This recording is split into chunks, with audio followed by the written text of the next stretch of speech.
നിലമ്പൂർ ഉപതെരഞ്ഞെടുപ്പിൽ മതഭീകര സംഘടനകളുടെ വോട്ടുറപ്പിക്കാൻ ഇടതു വലതു മുന്നണികൾ. തീവ്ര ഇസ്ലാമിക സംഘടനകളായ PDPയെയും ജമാഅത്തെ ഇസ്ലാമിയെയും വെള്ളപൂശുകയാണ് മുന്നണി നേതൃത്വങ്ങൾ. PDP LDFനും ജമാഅത്തെ ഇസ്ലാമി UDFനും പിന്തുണ പ്രഖ്യാപിച്ചിരുന്നു. ഭാരതാംബ ചിത്രവിവാദവും ബക്രീദ് അവധി മാറ്റവുമെല്ലാം മുസ്ലിം വോട്ട് ബാങ്കിനെ തൃപ്തിപ്പെടുത്താൻ വേണ്ടിയെന്ന ആക്ഷേപവും ശക്തമാണ്.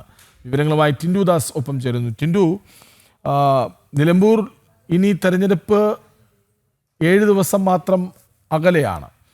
അപ്പോഴേക്കും വിവാദങ്ങൾ ഒരു വശത്തുണ്ട്, മറുവശത്ത് തെരഞ്ഞെടുപ്പ് പ്രചാരണമുണ്ട്. പക്ഷേ തെരഞ്ഞെടുപ്പ് നീതികളെ ഒക്കെ മറികടക്കും വിധം UDFും LDFും വർഗീയ പ്രചാരണങ്ങൾ, പ്രീണന രാഷ്ട്രീയം അവിടെ കളിക്കുന്നുണ്ട്. അത് വ്യക്തമാണ്. രണ്ട് വശത്തും ആരൊക്കെയാണ് പിന്തുണയ്ക്കുന്നതെന്നും നമുക്കറിയാം. പറയൂ.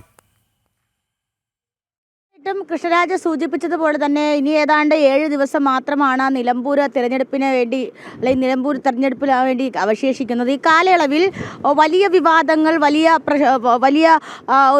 ഒരു തരത്തിലുള്ള രാഷ്ട്രീയ വിവാദങ്ങളൊക്കെ കടന്നു പോകുമ്പോൾ അവസാനമായിട്ട് എല്ലാ കാലവും എല്ലാ തെരഞ്ഞെടുപ്പുകളിലും അല്ലെങ്കിൽ എല്ലാ ന്യൂനപക്ഷ മേഖലകളിലും വന്നു നിൽക്കുന്നത് പോലെ ഇടതു വലതു മുന്നണികൾ മത ന്യൂനപക്ഷ വർഗീയ വോട്ടുകൾ നേടാനുള്ള ശ്രമങ്ങൾ ആരംഭിച്ചു കഴിഞ്ഞു.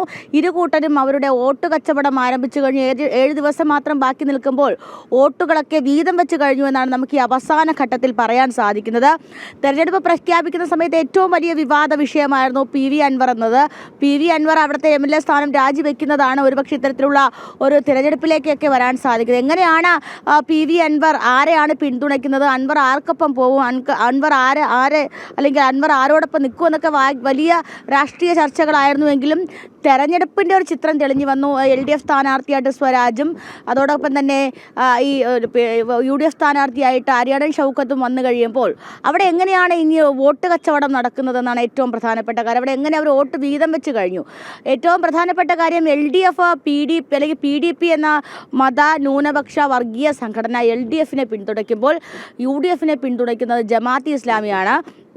അതോടൊപ്പം തന്നെ വെൽഫെയർ പാർട്ടി UDFനെ പിന്തുണയ്ക്കുന്നത്. കഴിഞ്ഞ കാലങ്ങളിലെ ചരിത്രങ്ങൾ പരിശോധിക്കുകയാണെങ്കിൽ ഏറ്റവും കൂടുതൽ ജമാഅത്തെ ഇസ്ലാമി പോലുള്ള വർഗീയ പാർട്ടികൾ പരസ്യമായിട്ടും അല്ലാതെ പിന്തുണച്ചിട്ടുള്ളത് LDFനെ ആയിരുന്നു. അത് LDFന് ഒരു ഘട്ടത്തിലൊക്കെ ഗുണം ചെയ്യുകയും UDFനെ ദോഷം ചെയ്യുകയൊക്കെ ചെയ്യുന്നു.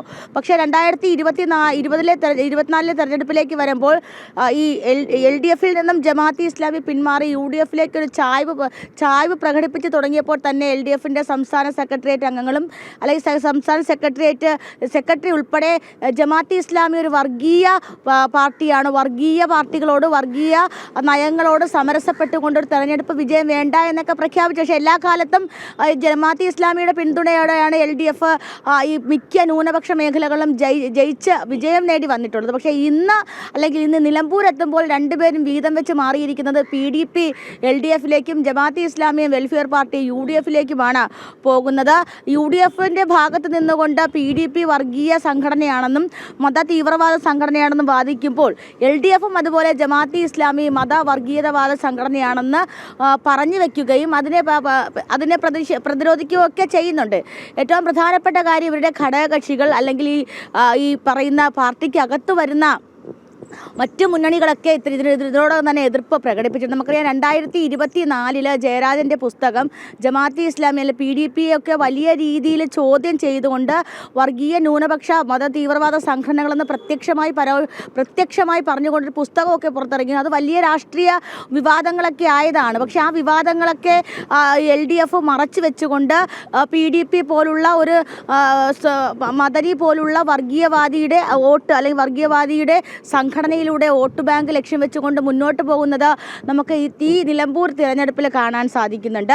ഏറ്റവും പ്രധാനപ്പെട്ട കാര്യം KPCC അധ്യക്ഷനും അതോടൊപ്പം തന്നെ CPM സംസ്ഥാന സെക്രട്ടറിയൊക്കെ പരസ്പരം അങ്ങോട്ടും ഇങ്ങോട്ടും ചെളിവാരി തേക്കുന്നതോടൊപ്പം തന്നെ പരസ്പരം അങ്ങോട്ടും ഇങ്ങോട്ടും ഇരുകൂട്ടരും വർഗീയ ന്യൂനപക്ഷങ്ങളുടെ വോട്ട് നേടാൻ ശ്രമിക്കുന്നു എന്ന് പറയുന്നുണ്ട്. ഒരറ്റത്ത് ഈ LDF PDPയെ വെളുപ്പിക്കാൻ ശ്രമിക്കുമ്പോൾ മറ്റേ അറ്റത്ത് വെൽഫെയർ പാർട്ടിയെയും ജമാഅത്തെ ഇസ്ലാമിയെയും ഈ പറയുന്ന പോലെ UDF വെളുപ്പിക്കാൻ ശ്രമിക്കുന്നുണ്ട്. മുസ്ലിം ലീഗ് എന്ന് പറയുന്നത് UDFിൻ്റെ ഒരു പ്രധാന പ്രധാന ഘടകകക്ഷിയാണ്. പക്ഷേ പ്രത്യക്ഷത്തിൽ അല്ലെങ്കിൽ സമൂഹത്തിന് മുൻനിരയിൽ നിൽക്കുന്ന മുസ്ലിം സംഘടനകളൊക്കെ ജമാഅത്തെ ഇസ്ലാമിയെ പല ഘട്ടത്തിൽ പോലും തള്ളിപ്പറയുകയും എതിർപ്പ് പറയുകയൊക്കെ ചെയ്തിട്ട് പോലും പ്രധാനപ്പെട്ട ഘടകകക്ഷിയുടെ വാക്ക് പോലും കേൾക്കാതെ ഈ പറയുന്ന പോലെ വോട്ട് ബാങ്ക് മാത്രം മുന്നിൽ കണ്ടുകൊണ്ട് നിലമ്പൂരിൽ UDF മുന്നോട്ട് പോകുന്നുണ്ട്. അപ്പോൾ ഇരു കൂട്ടരും വോട്ട് കച്ചവടം നടത്തിയതും പുതിയ കച്ചവടത്തിലുമൊക്കെ വലിയ രീതിയിലുള്ള എതിർപ്പൊക്കെ ഉണ്ടെങ്കിൽ പോലും ഈ തെരഞ്ഞെടുപ്പ് കഴിയുന്നത് വരെ ആ എതിർപ്പിന് മുഖം കൊടുക്കാതെ വോട്ട് മാത്രം അല്ലെങ്കിൽ തെരഞ്ഞെടുപ്പ് മാത്രം ലക്ഷ്യം വെച്ചുകൊണ്ട് മുന്നോട്ട് പോകുന്ന കാഴ്ചയാണ് നമുക്ക് ഈ ഘട്ടത്തിൽ കാണാൻ സാധിക്കുന്നത്.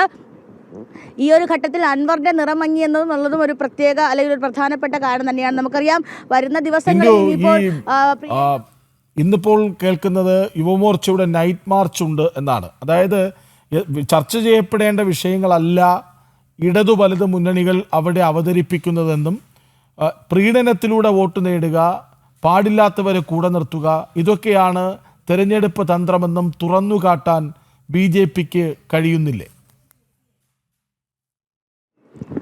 തീർച്ചയായിട്ടും കൃഷ്ണ സൂചിപ്പിച്ചത് പ്രധാനപ്പെട്ട ഒരു പോയിന്റാണ്. നിലമ്പൂരിനെ സംബന്ധിച്ചിടത്തോളം അവിടുത്തെ പ്രധാനപ്പെട്ട വിഷയങ്ങൾ ചർച്ച ചെയ്യപ്പെടുന്നുണ്ടോ എന്നതാണ് ഏറ്റവും വലിയ കാര്യം. നമുക്കറിയാം ഒരു നിലമ്പൂർ എന്ന് പറയുന്നത് അല്ലെങ്കിൽ നിലമ്പൂരിൻ്റെ ഭൂപ്രകൃതിയുമായി ബന്ധപ്പെട്ട് വന്യജീവി സംഘർഷങ്ങൾ ഏറ്റവും കൂടുതൽ നടക്കുന്ന ഒരു പ്രദേശമാണ് നിലമ്പൂർ. അതോടൊപ്പം തന്നെ ഈ ബഫർ സോൺ വിഷയങ്ങളുമായിട്ടൊക്കെ വരുന്ന പ്രദേശമാണ് നിലമ്പൂർ.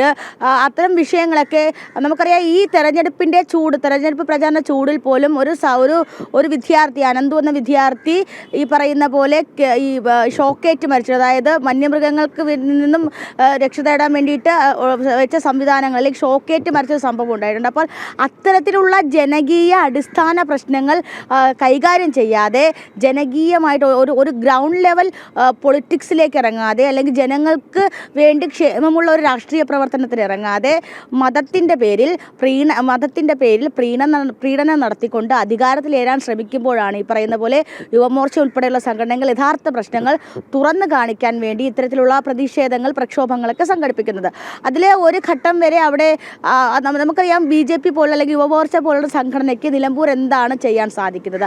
ഇത്തരത്തിലുള്ള ജനകീയ പ്രശ്നങ്ങൾ പുറത്തു കൊണ്ടുവരിക, ജനകീയ പ്രശ്നങ്ങൾ ചർച്ച ചെയ്യപ്പെടുക, ആ ജനകീയ പ്രശ്നങ്ങൾ ശ്രദ്ധയിൽ കൊണ്ടുവരിക എന്നത് മാത്രമാണ്. കാരണം കഴിഞ്ഞ 2 ആഴ്ചയായിട്ട് നമ്മൾ കാണുന്നത് പല ഘട്ടത്തിൽ ഞാൻ നേരത്തെ സൂചിപ്പിച്ച പോലെ അനന്തുവിൻ്റെ വിഷയമാണെങ്കിൽ പോലും UDF നേതാക്കളൊക്കെ ആ വീട്ടിൽ ഇറങ്ങിക്കയറുമ്പോഴും LDFിൻ്റെ ആൾക്കാരൊക്കെ ഈ പ്രതിഷേധങ്ങൾ സംഘടിപ്പിക്കുമ്പോഴും അത് ജനങ്ങൾക്ക് എത്രത്തോളം ഉപകാരപ്രദമായ രീതിയിൽ ജനങ്ങളുടെ പ്രശ്നങ്ങളിലേക്ക് എത്രത്തോളം ഇവർ ഇറങ്ങിച്ചെല്ലുന്നു എന്നതൊക്കെ ഏറ്റവും പ്രധാനപ്പെട്ട കാര്യമാണ്.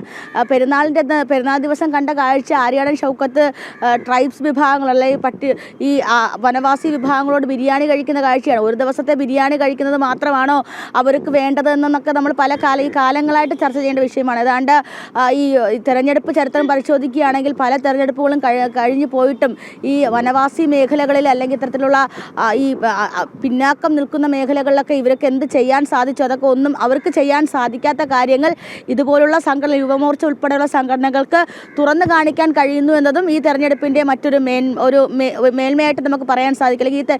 ഇത്തരത്തിലുള്ള തെരഞ്ഞെടുപ്പുകൾ വരുമ്പോൾ മാത്രമേ നമുക്കിതൊക്കെ ഒന്ന് സമൂഹത്തിൻ്റെ ശ്രദ്ധയിൽപ്പെടുത്താൻ സാധിക്കുകയുള്ളൂ എന്നും അതും മറ്റൊരു കാര്യമാണ്. കൃഷ്ണരാജ്.